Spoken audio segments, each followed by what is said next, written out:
భక్తివన్ ప్రేక్షకులకి సాదర స్వాగతం. ఈరోజు మనం దేవి నవరాత్రుల సందర్భంగా ఆశ్వయుజ శుద్ధ షష్ఠి 6వ రోజు అవుతుంది ఇవాళ.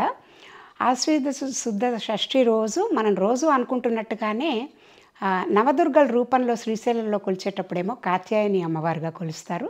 విజయవాడలో పద్ధతి ప్రకారం చేసేటప్పుడు మహాలక్ష్మీదేవిగా అలంకారం చేస్తారు. రకరకాల ఇంకా వేరే కూడా స్లైట్గా ఏమైనా మార్పులు ఉండొచ్చండి. అది ఖచ్చితంగా ఇది ఇలాగే అని కాదు. ఒక్కొక్క పీఠంకి ఒక్కొక్క దీని దగ్గర ప్రాంతాల్లో కూడా కొంచెం మార్పులు ఉండొచ్చు. ముఖ్యంగా మనం ఈ 2 పద్ధతులు ఫాలో అవుతున్నాం కాబట్టి అక్కడ ఏం చేస్తారనేది చెప్తున్నాము. కొంచెం చిన్న చిన్న మార్పులు ఎక్కడైనా ఉంటే ఉండొచ్చు, ముఖ్యంగా ఈ 2. అలాగే ఇప్పుడు చీర రంగుకు వచ్చేసరికి ముదురు పింక్ అంటే డార్క్ పింక్ కలర్ అని చెప్తారు ఒకటి. అలాగే ఎరుపు, ఎందుకంటే మనం ఇక్కడ కాత్యాయని దేవి అది అన్నాం కాబట్టి ఎరుపు రంగును కూడా చెప్పుకుంటారు. అలాగే ఎరుపు రంగు అనుకున్నప్పుడు కూడా మన సృజనాత్మకత అవి అని అనుకుంటాం, క్రియేటివిటీ వీటికి చెప్తారని. అలాగే గులాబీ, డార్క్ గులాబీ రంగు అని అన్నప్పుడు మనకి ఆ స్నేహ భావము, అలాగే ఏమంటారు సామరస్యంగా అందరితో ఉండడము, సౌభరాతృత్వం, ఇలాంటి లక్షణాలన్నీ కలిగిన రంగుగా గులాబీ రంగు, ముదురు గులాబీ రంగుకి చెప్తారు. అయితే ఇప్పుడు ఇవాళ మనము అమ్మవారిని అలంకరించుకోవడానికి వాడాల్సిన పూలు, బంతి పూలు అమ్మవారికి ఇష్టమైనవి అని చెప్తారు. ఎందుకంటే కానీ మహాలక్ష్మి అమ్మవారికి మనం చేసుకునేటప్పుడు కొన్ని ప్రాంతాల్లో ఆకుపచ్చ చీర కట్టడము, తర్వాత గులాబీలు, కలువ పూలు ఇలాంటివి పెట్టడం కూడా అలవాటు ఉంది. అవి కూడా పెట్టుకోవచ్చు. ఎందుకంటే కలువ పూలు అమ్మవారికి మనం లక్ష్మీదేవిగా కొలుచుకునేటప్పుడు కలువ పూలతో కూడా పూజ చేసుకుంటాం. తెల్లటి కలువలు, ఎర్రటి కలువలు, ఇందులో ఏదైనా కూడా పెట్టుకోవచ్చు. అలాగే ఆకుపచ్చ చీర కూడా కొంతమంది ధరిస్తారు. ఎవరి వీలుని బట్టి వాళ్ళు చేయొచ్చు. తర్వాత బంతిపూలు, పచ్చమల్లెలు అనుకున్నాం కదా. దీంట్లో నైవేద్యం ఏంటంటే తేనె, క్షీరాన్నము, రవ్వ కేసరి, తర్వాత పరమాన్నము అన్నారు. అంటే కేసరి రంగు అనేది ఈ కాత్యాయని అమ్మవారికి కొంచెం ఇష్టమైన రంగు అన్నట్టు చెప్తారండి. సో అందుకని ఏంటంటే ఈ రవ్వ కేసరి చేసి పరమాన్నము చేసినప్పుడు కూడా కొంచెం అందులో ఆ కేసరి రంగు అనేది వేయడం అనేది కొంతమందికి అలవాటు. నేను చూశాను కొంతమంది సాధకులు అలా చేయడం కూడా, అందుకని ఇంత విశిష్టంగా చెప్తున్నాను. తర్వాత తేనె, క్షీరాన్నం అవన్నీ కూడా అనుకున్నవి మనం మామూలుగా రోజువారు చేస్తున్నట్టే మన షోడశోపచార పూజ. ఆ రోజు ఏమవతారం అనుకున్న మహాలక్ష్మి కాబట్టి మహాలక్ష్మీదేవికి అష్టోత్తరం చదవడము, తర్వాత సుమన సవందిత ఇట్లాంటి స్తోత్రాలు అవి ఉన్నాయి కదా అష్టలక్ష్మిల మీద, అట్లాంటివి చదువుకోవచ్చు. తర్వాత శంకరాచార్యుల వారు రచించిన కనకధార స్తోత్రం, ఎందుకంటే లక్ష్మీదేవికి సంబంధించిన ఏ స్తోత్రమైనా కూడా ఆ రోజు పఠించుకోవచ్చు. ఇంకోటి నేను బాగా నాకు తెలిసింది, తర్వాత తెలిసింది, దీంట్లో సివి సుబ్రహ్మణ్యం గారు రచించి మాకు అందచేసిన పుస్తకం ఒకటి, సంపత్ప్రద సరస్వతి అని. ఒక 100 శ్లోకాలు, 101 శ్లోకాలండి. అది ఏంటంటే సరస్వతి శ్లోకాలు ఏవి చేస్తే మహాలక్ష్మి మనకి కరుణ కలుగుతుంది అని చెప్పారు. సో సరస్వతి పూజ రోజు అది సరస్వతిగా భావిస్తూ చేసుకోవచ్చు. మహాలక్ష్మి అవతారం రోజు కూడా మహాలక్ష్మి అవతారంలో మనకు ఆ జ్ఞానం ఎట్లా మనకి డబ్బుని ఇస్తుంది అని కొలుచుకోవాలనుకునే వాళ్ళు సంపత్ప్రద సరస్వతి స్తోత్రం కూడా చదువుకోవచ్చు. దేవి సూక్తం మనం రోజు అనుకుంటున్నాం, యా దేవి సర్వభూతేషు విష్ణుమాయతి శబ్దితతో మొదలయ్యి 20 శ్లోకాలు ఉంటాయి. అది అందులో లక్ష్మీ రూపేణ సంస్థిత, లేకపోతే జ్ఞానరూపేణ సంస్థిత, శక్తి రూపేణ సంస్థిత, ఇట్లా అనుకుంటూ సిద్ధి రూపేణ సంస్థిత, అలా 2 లైన్లలో ఏది మనకు ఆ రోజు ఆ అవతారంకి సూటబుల్ అనుకుంటే అది చెప్పుకోవచ్చు.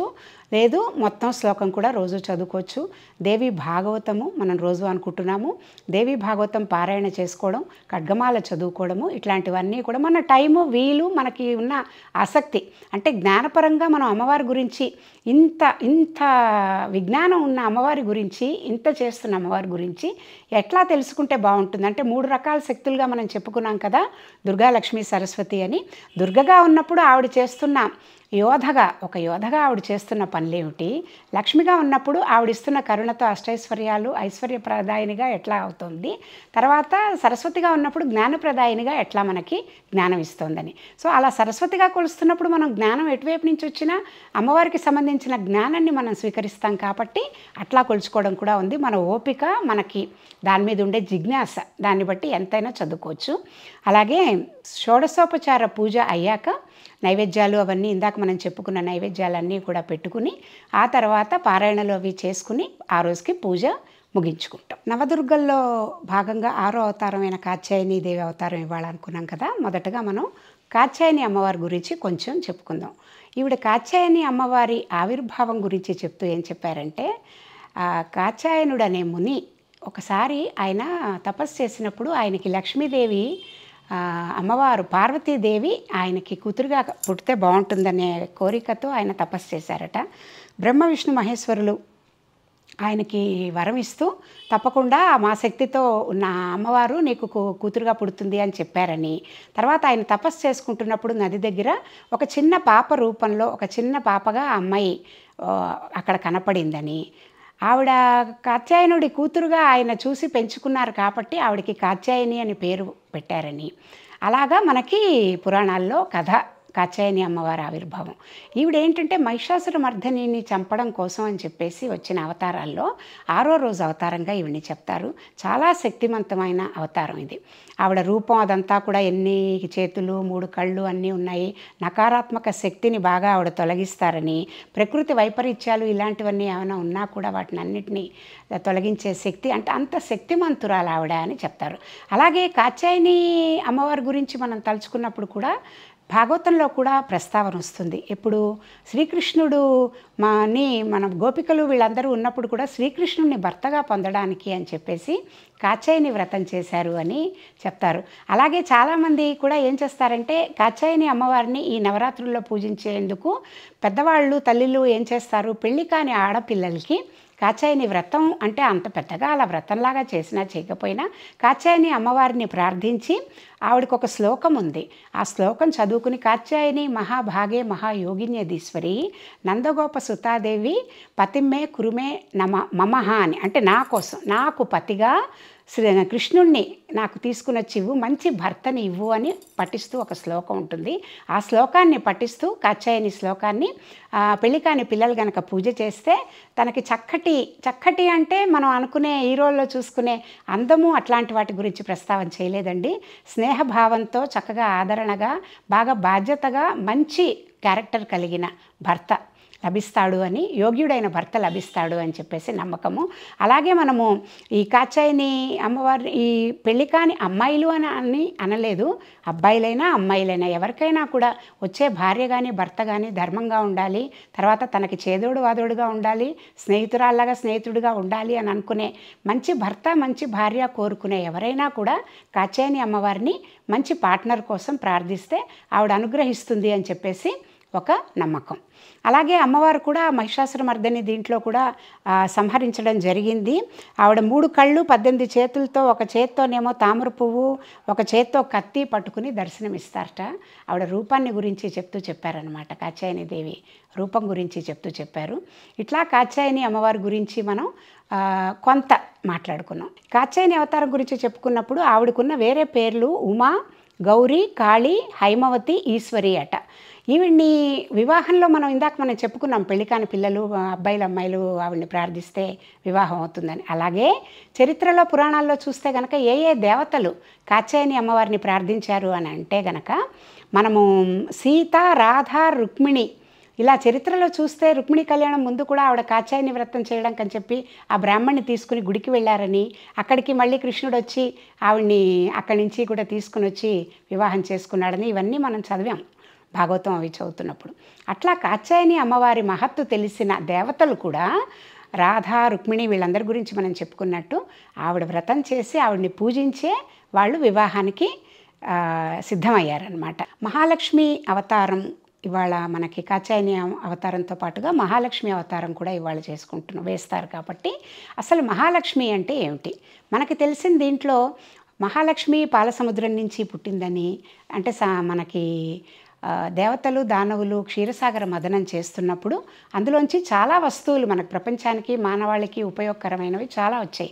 కల్పవృక్షం, కామధేనువు, ఐరావతము, తర్వాత హాలాహలము, మహాలక్ష్మి, ఇట్లా చాలా వచ్చాయన్నమాట.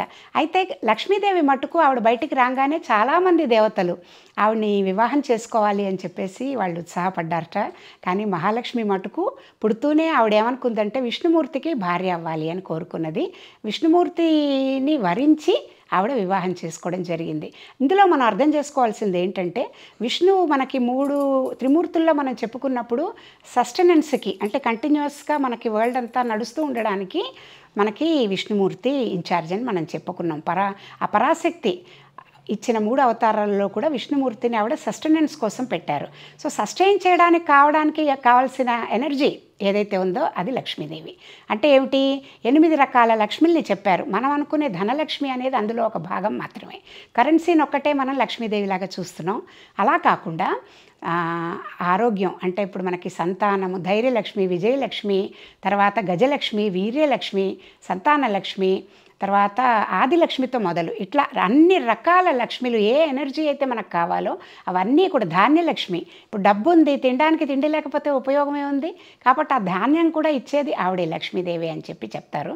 ఇట్లా లక్ష్మీదేవిలో ఉన్న 8 రూపాలని కూడా మనం స్తుతిస్తూ ఎక్కడ ఆవిడ వెలుగు, ఆవిడ ప్రకాశం ఉందో ఆవిడ్ని దేవతగా మనం చూస్తూ ఆవిడ అనుగ్రహం కోసం, ఆవిడ కనుసన్నల్లో ఉండడం కోసం అని చెప్పేసి మనం ప్రయత్నిస్తూ ఉంటాం. అసలు తలుచుకోవాల్సింది ఏంటంటే కలవారు అంటే డబ్బులు ఉన్నవాళ్ళు ఒకళ్ళే లక్ష్మీదేవి పుత్రులు కాదు, ఆవిడ మీద భక్తి ఉన్నవాళ్ళు నిజమైన భక్తులు అని చెప్పి చెప్తారు. అంటే విష్ణుమూర్తి మీద, లక్ష్మీదేవి మీద, ఆ భగవంతుడి మీద భక్తి అనేదే నిజమైన ఆస్తి మనకు ఉండాల్సింది అని.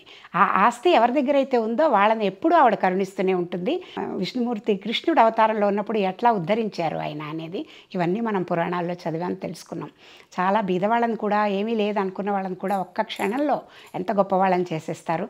అలాగే పరిశుభ్రత, డబ్బు మీద లక్ష్యము అవన్నీ లేకుండా డబ్బుని తూలనాడి లేకపోతే చాలా కేర్లెస్గా వాడిన వాళ్ళని దగ్గర నుంచి ఆవిడ ఎలా వెళ్ళిపోతుంది, గౌరవం లేని చోట ఉండకుండా ఆవిడ ఎలా వెళ్ళిపోయి వాళ్ళు మళ్ళీ ఎంత బీదవాళ్ళుగా మిగులుతారు అనేవి కూడా చాలా చాలా కథల్లో మనం చూసాం, విన్నాం. కాబట్టి శ్రద్ధగా లక్ష్మికి తేడా గమనించుకోవాలి మనం. అలక్ష్మి అంటే ఏంటంటే చాలా బద్ధకము, ఇల్లంతా పరిశుభ్రంగా లేకుండా ఉండడం, మన దేహ పరిశుద్ధత లేకపోవడం, ఇంట్లో పరిశుభ్రంగా లేకపోవడం, ఎక్కడంటే అక్కడ తినకూడని వస్తువులు తింటూ ఉండడం, మంచి సువాసనలు లేకుండా ఇల్లంతా అదోలాంటి వాసన వేస్తూ ఉండడం, నిషిద్ధాహారాలు తినడం, తర్వాత కొట్లాడుకుంటూ ఉండడం, ఇలాంటివన్నీ ఉన్న దగ్గర లక్ష్మి ఉండదు అని చెప్తారు. లక్ష్మి ఉండే స్థానాలు చెప్పినట్టుగానే ఉండని స్థానాలు.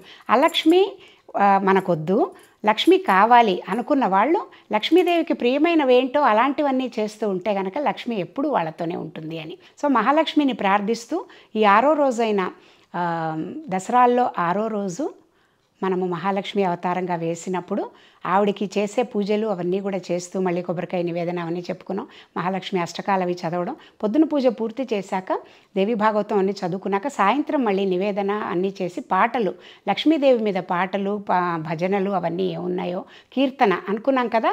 ఒక సభ, అమ్మవారికి ఒక సభ ఏర్పాటు చేసి ఆ పూజ అంతా అయ్యాక, సాయంత్రం పూజ అది అయ్యాక చక్కగా నృత్యం, గానం, గీతం ఇలాంటివన్నీ కూడా భజన అవి పాడుకుని అమ్మవారికి చక్కగా కొంచెం ఏమంటారు సేద తీర్చి ఆవిడకు కూడా మన కళల రూపంలో ఆవిడ మీద స్థుతులు ఏమున్నాయో అవి మనం పాడడం కానీ గానం చేసి వినిపించి అవన్నీ అయ్యాక నివేదన చేసి ఆ ప్రసాదం తీసుకుని ఆ రోజు పూజ మనం పరిసమాప్తి చేసుకుంటాం.